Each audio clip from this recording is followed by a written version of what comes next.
Well, hello there. It's very echoey where I am because I'm in a little kind of greenhouse.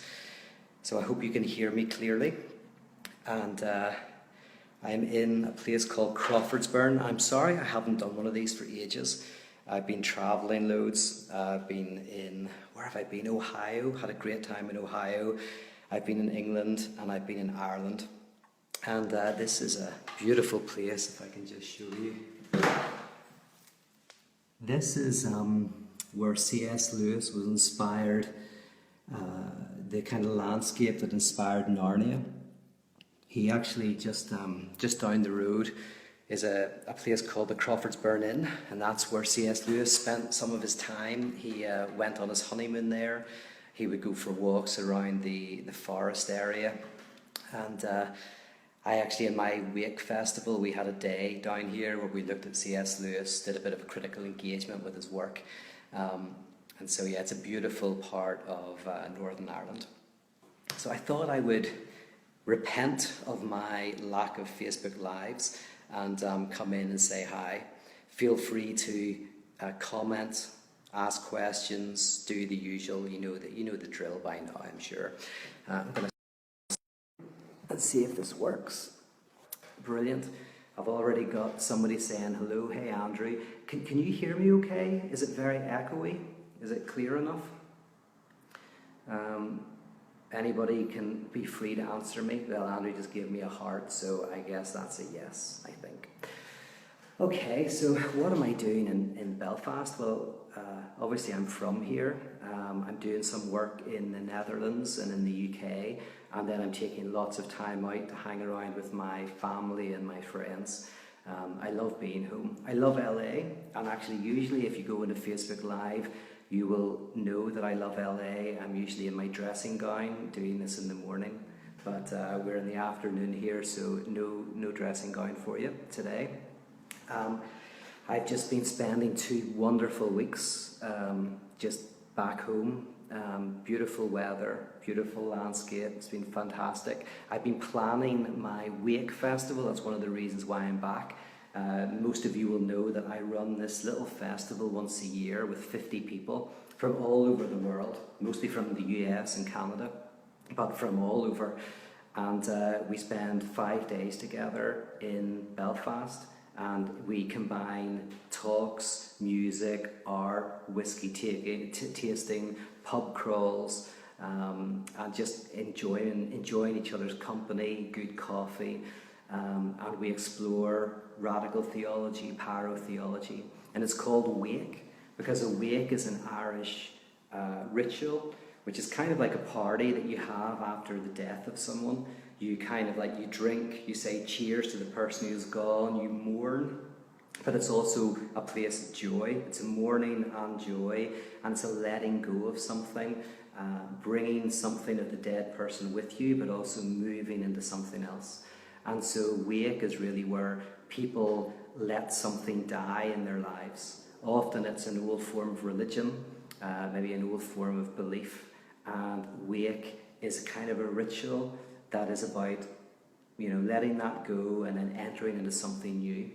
So I've been back looking at kind of the contributors, the artists, the musicians that we're going to have. If you're interested, go onto my website, you'll find out more there. I've also been working on my trip to Australia and New Zealand, which is coming up next in about 2 weeks. Can't wait to get out there. I'm out in Australia every year, so I'll be in Sydney, I'll be in Melbourne. Where else will I be? I think that might be the only 2 places I'm doing in Australia this time, and then I'll be in Auckland in New Zealand before I get back to LA. So hey, I know you didn't ask, but I'm just filling you in with what I've been up to. So what do I want to talk about today?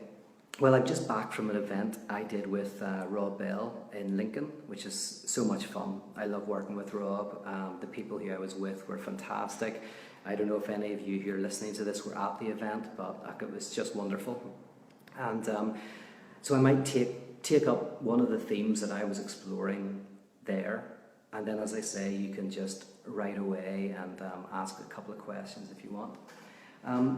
Okay, so in previous Facebook lives, I have talked about how we are riven with nothingness, that we are like Swiss cheese. Swiss cheese has holes within it.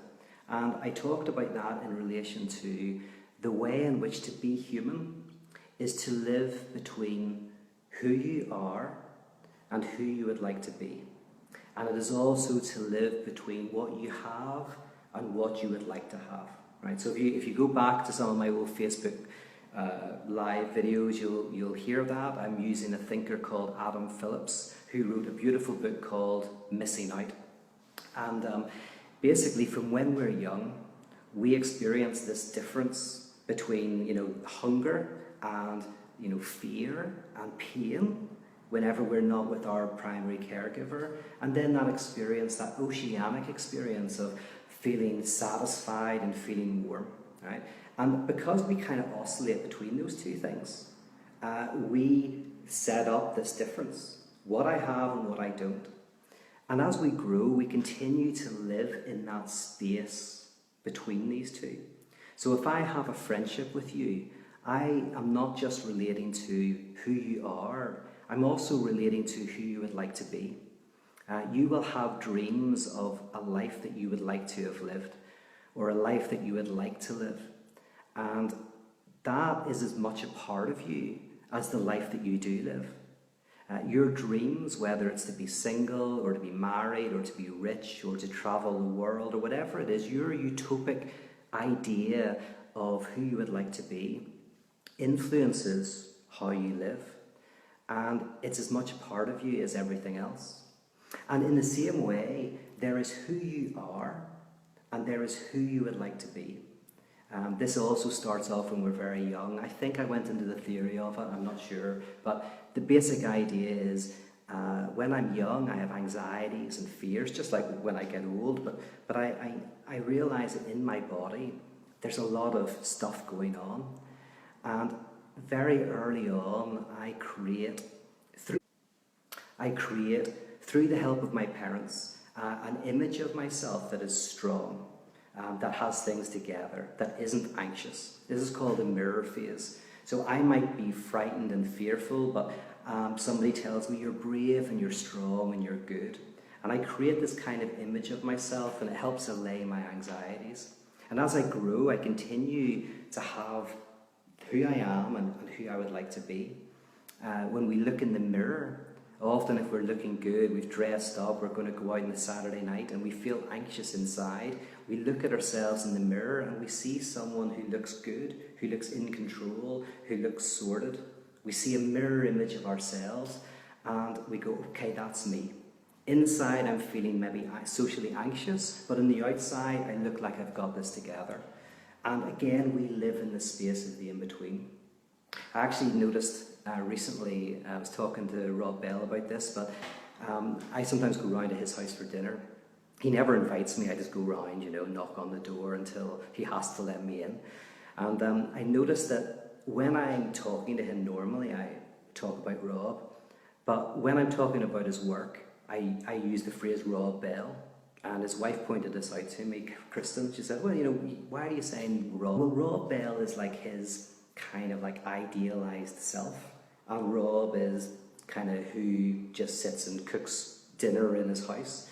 And he is both. And he is neither. He is between those two. Just like many of you think of me as, Dr. Rollins, I'm sure.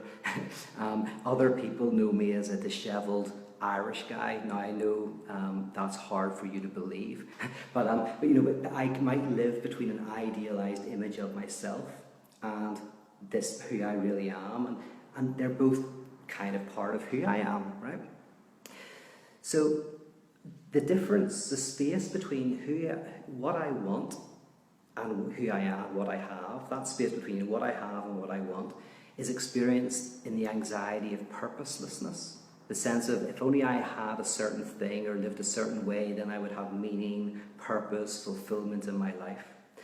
And the difference between who I am and who I would like to be is experienced in the anxiety of guilt. Guilt is the sense in which you're not living up to something. There is something you feel that you could live up to, a better version of yourself.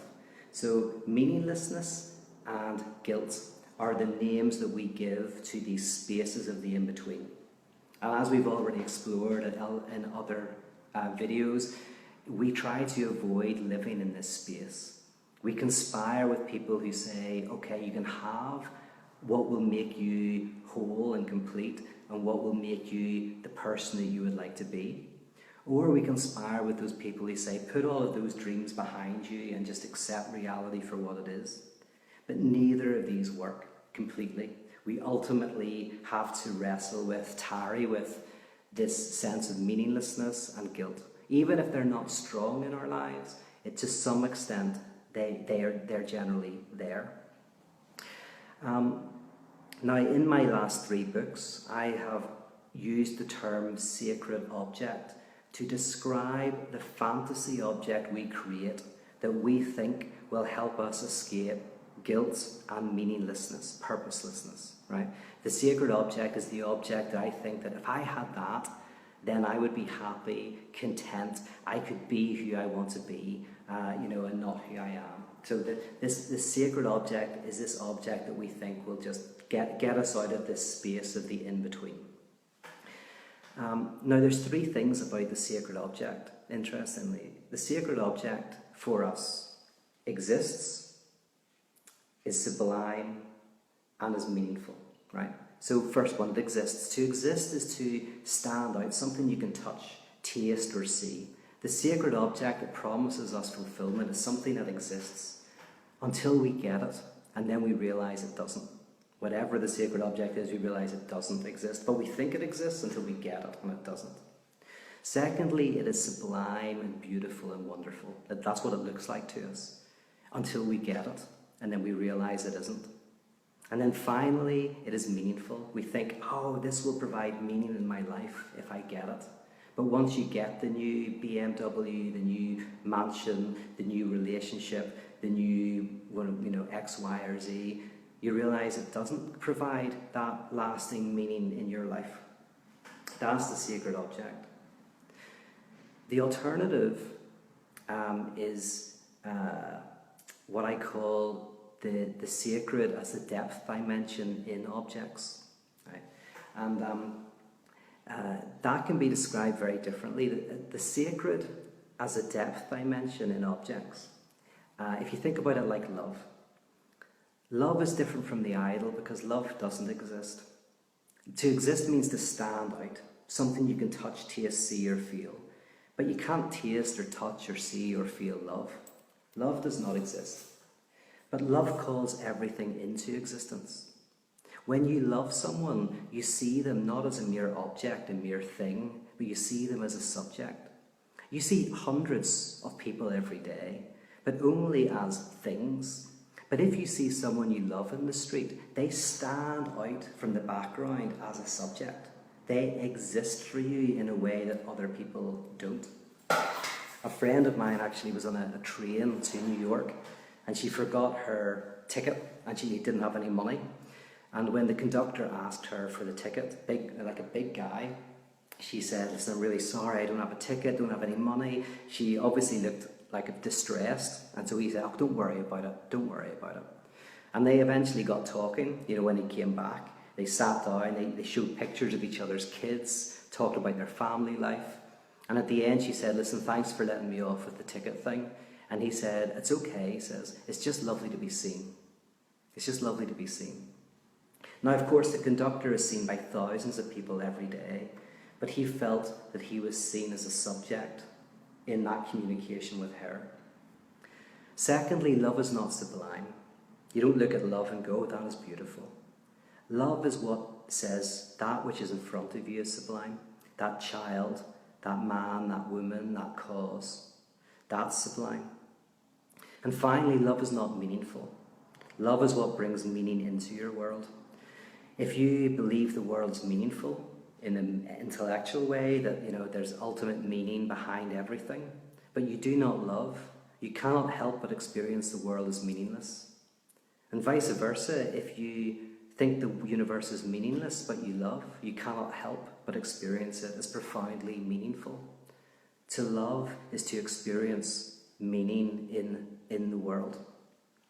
Now, of course, the interesting thing about this is the moment that you forget about love and engage in love is the moment when it seems like the most grounded, eminently existing thing in the whole universe. It's like that which grounds all existence.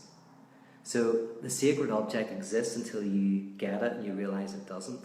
Love doesn't exist until you let it go and engage in love. And then in that, you feel it is that which grounds all of existence. It is the most eminently existing of all things. So there's this really interesting difference. One way of thinking about it, and then I'll stop because I know I'm waffling. I don't think this is an overly good Facebook live video. I don't think I'm going to win any awards for this, sadly. But I appreciate you sticking in there. There's a theological term called realized eschatology, which is, there's a philosophical equivalent, but I think theology, it's one of the few times that I think theology has a better name for it than philosophy, right? Eschatology is all about the future. It's about what's going to come, what's happening, right? So think about it in terms of me saying you live in the gap as a society, as an individual, between who you are and who you'd like to be, between what you have and what you would like to have, right? The eschatological realm is the realm of, the future where there is something wonderful, where you have what you want, where you are who you want to be, the future kingdom, right? But the term realized eschatology means the future is already here. The eschatology is here, it's realized, right? So what does that mean? It sounds bizarre, like the future is here, but yet it's future, it's not present. You think about it like love. When you love somebody, they are there in front of you. You love someone and they're right beside you. You're lying in bed with them, right? But there's still something about them that is to come. Something that you don't know. Some part of them that is still to arrive, that is still to be understood and known. Because they are a universe. They're like the TARDIS in Doctor Who. This tiny box that it opens up into an infinite world. The people we love are these fragile frames that open up into interior worlds that are infinite. They are a mystery to us and they are a mystery unto themselves. They are both there in the present, and yet there is something still to arrive, something still unknown about them. Right? It's the same with freedom or democracy or any of these ideas. There is a certain sense in which democracy is here, but all democracies, as the philosopher Derrida would say, are still to come. Democracy is still to arrive. We have it, and yet what we have is not really it. It's a promise of something to come, both now and not yet, both here and not yet here. So theologically speaking, I would say that we as human beings kind of live in a type of realized eschatology at our best. Instead of trying to go, the future, I want to make a utopia and that will be great, right? When you get your utopia, it's not that great. Or giving up your dreams and going, okay, I'll just do life as it is and forget about any improvement of my life, who I am, or any of that. The idea of realized eschatology is that you are inspired by some future that is felt in the present. You embrace the present, you love the present, yet there is something in it that is calling you to something better and something more. But it never ends. You never get it. It's not some kind of like, oh, after 10 years or 20 years, then I'll have it. It's this eternal eschatology that is realized in the present. We are always called for it, and that's why in a previous Facebook Live I talked about Camus' rebel, like James Dean is the ultimate rebel. James Dean was rebelling against what exists, but he wasn't trying to create a new world that would be perfect.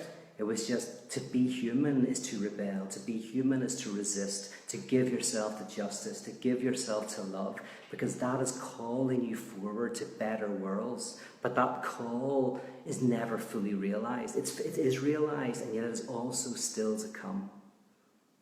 So in this Facebook Live, all I wanted to draw out is how we live in that space, We try to avoid that space by running to, getting what we want. If only we realize it in our minds, if we can get rid of all of the obstacles, we make enough money, then we'll have it. Or we resign ourselves to death and to despair. Like, those are the two options, but no, we live in the middle. And in the middle can be described as a realized eschatology, where you embrace what is present and yet what is still to come. And in that space, I think we find interesting freedom. And this is a move from the sacred as an object that will satisfy us to the sacred as a depth dimension in objects. The sacred as a depth dimension we encounter when we love. When we love our world, it's both something that's present, we love what is there, and yet that love also asks us to think about the future and how to fix things. Like, if you love your child, you love them in the present, but that love also says, I want to plan for their future, Okay, let's see, any thoughts or hellos from people? People are saying that the sound was okay, a bit of an echo.